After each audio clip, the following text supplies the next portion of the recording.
Olá, olá, olá! Sejam todos bem-vindos. Estamos no Entrevista da Gazeta.net. Tudo bem com você?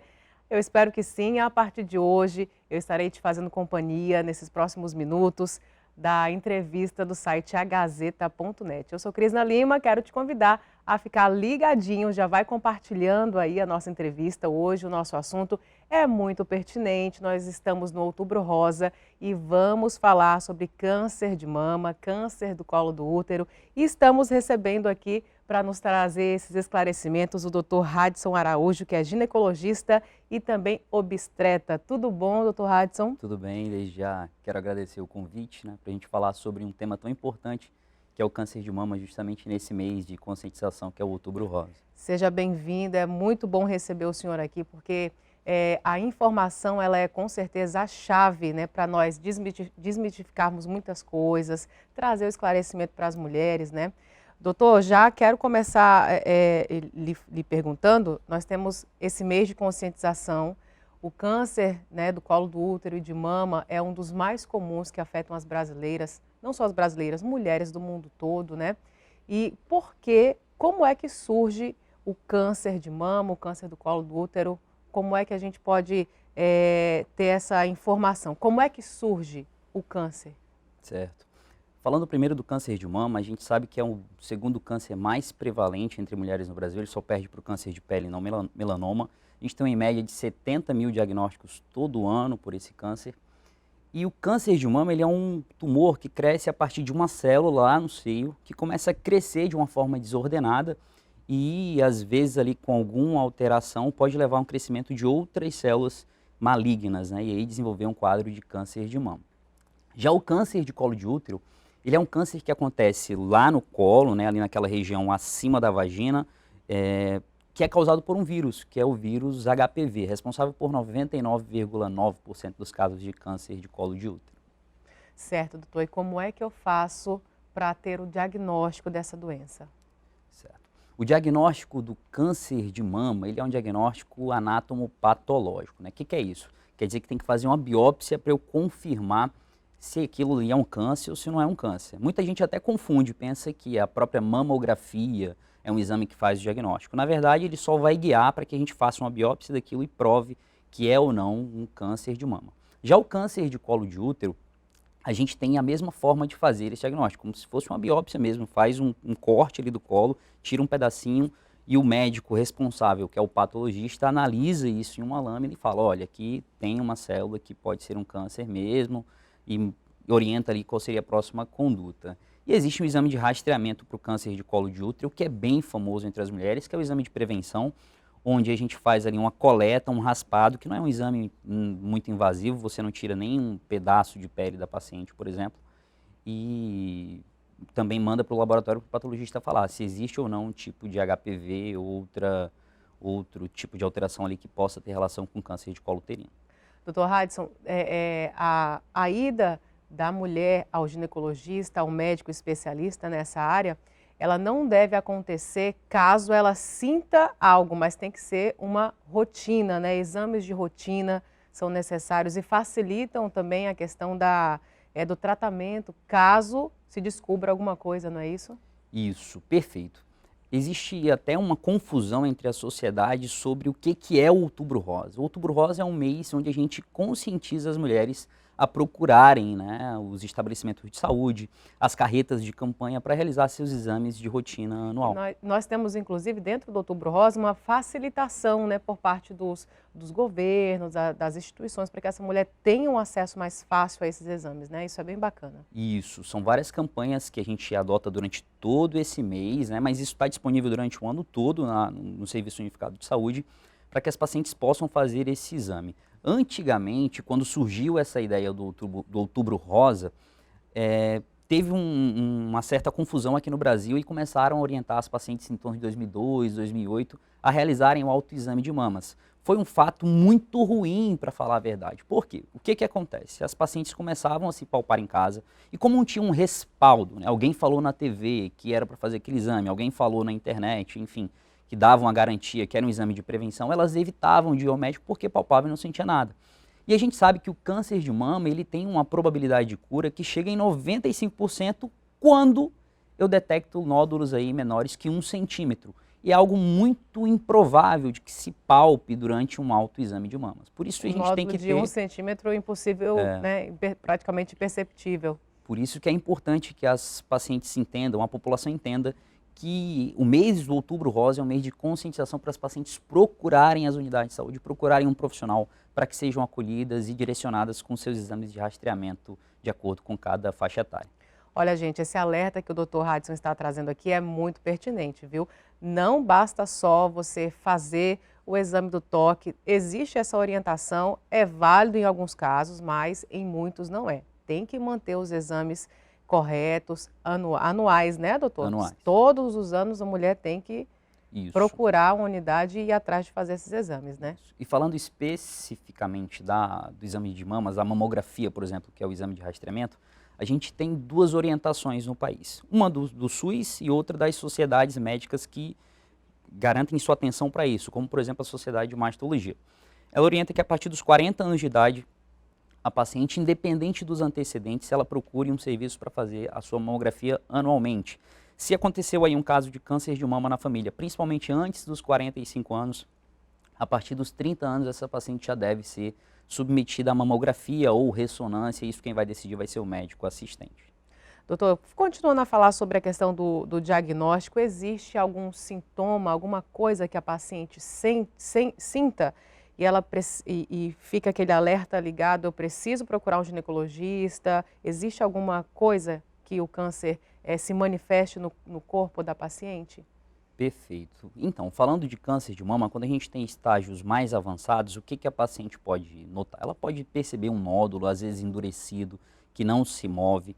Ela pode perceber que a mama vai estar mais avermelhada, às vezes com um aspecto em casca de laranja, né, aqueles buraquinhos, enfim. Às vezes ela pode ter uma descarga papilar, que é quando sai algum tipo de líquido pelo mamilo, e ela precisa procurar um médico, às vezes pode ser um líquido até preto, que chama um pouco mais de atenção, ou sangue, também deve procurar imediatamente um serviço de saúde.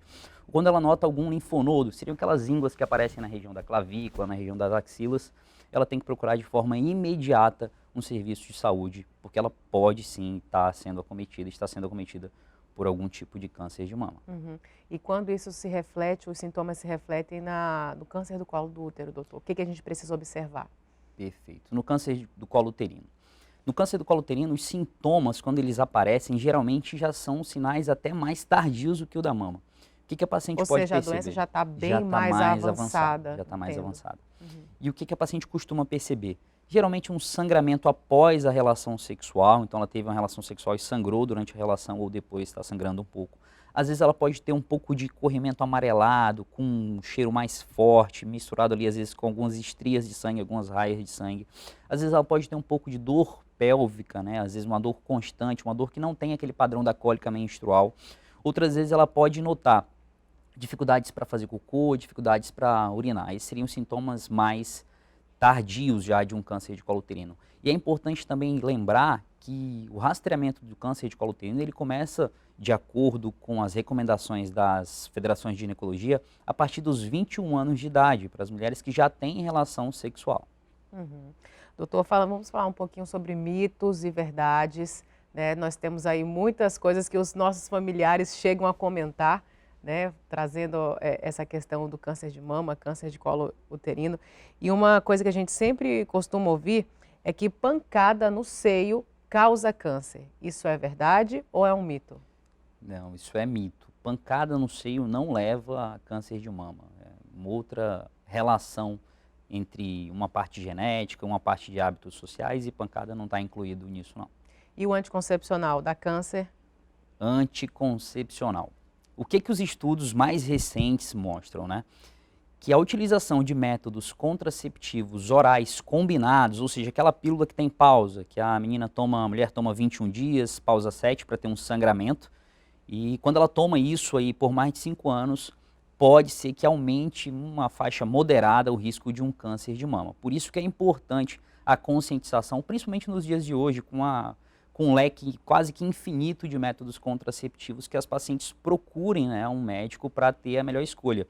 A gente sempre orienta, olha, se você tem uma pretensão de engravidar daqui 3 anos, você já deve optar por um método de longa duração e eventualmente que não tenha nenhum tipo de derivado sintético estrogênio, que é o que tem, de estrogênio, que é o que tem nessas pílulas combinadas mais comuns. O que o senhor sempre escuta no seu consultório quando as pacientes chegam lá trazendo relação a essa questão do câncer de mama? Do câncer de mama. Uma bem comum é o sutiã mais apertado, né? Se o sutiã mais apertado, ele aumenta o risco de câncer de mama ou não. E é um outro mito que a gente tem. Outras coisas que chegam também bem comuns é se é contagioso, né? Se pode passar ali de uma pessoa para outra, é algo que também não tem nenhuma relação. E se eu descobrir, eu não vou pesquisar porque acaba que eu vou morrer mais cedo, e a gente sabe que não tem isso, né? Até um lema do Outubro Rosa agora que a gente está implementando é: quanto antes melhor, quanto antes você descobrir, melhor o seu prognóstico e uma probabilidade gigantesca de cura e vida normal. Uhum. Já vamos falar então, Dr. Hadson, sobre a questão do tratamento. A única solução para o tratamento do câncer é a cirurgia? Não, depende, né? Existem alguns casos que vão ser feitas cirurgias, existem alguns casos que vão ser feito outros tipos de tratamento, isso vai depender do estadiamento da paciente no momento do diagnóstico. Uhum. E a questão dos tratamentos, hoje nós temos tratamentos cirúrgicos, temos a radioterapia, temos a quimioterapia. Como é que está essa questão da evolução do tratamento do câncer? Isso, a gente tem terapias cada vez menos invasivas, com menos efeitos colaterais para o paciente.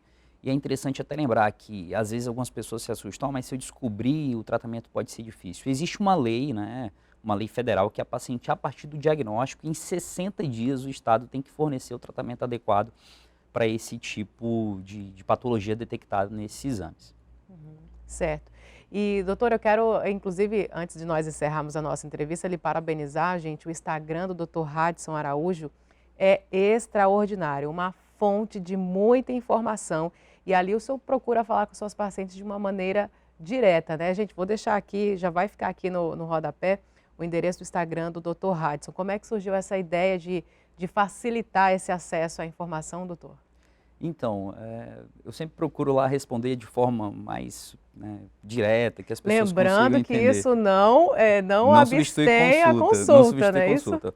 Mas às vezes é uma orientação, né? Às vezes tem gente que, será que eu vou no médico? Será que preciso ir no médico por conta disso ou não? E a gente acaba tendo ali, às vezes, até de uma forma mais bem-humorada de direcionar essa parte.